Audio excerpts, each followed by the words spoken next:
अस्सलामुअलैकुम A1 global TV UK से खुशामदीद और मैं हूं नाइला भट्टी। सबसे पहले शामिल करते हैं आज की अहम खबर।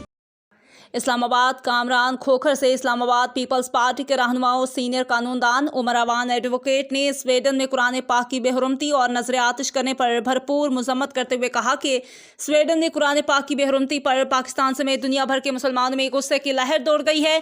मुस्लिम ममालिक ने इस पर सख्त रद्द-ए-अमल का इजहार किया है। वाक़े के खिलाफ आलम इस्लाम सरापा एहतजाज है और दुनिया भर में मुजाहरों का सिलसिला जारी है।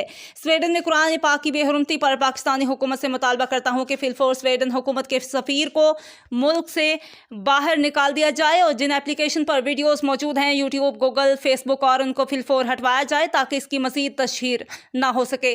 बसूरत दीगर इन एप्लीकेशन पर 2 दिन के लिए पाबंदी आयद कर दी जाए और इससे इनको लाखों डॉलर्स का नुकसान पहुंचेगा और इस मसला को आलमी सतह पर उठाया जाए। अगर तमाम मुस्लिम ममालिक को इसमें शामिल करवा देंगे तो 2 दिनों में अरबों डॉलर्स का नुकसान पहुंचेगा और खुद को रिमूव कर देंगे और स्वीडन से तिजारत कौमी सतह पर बाइकआउट किया जाए।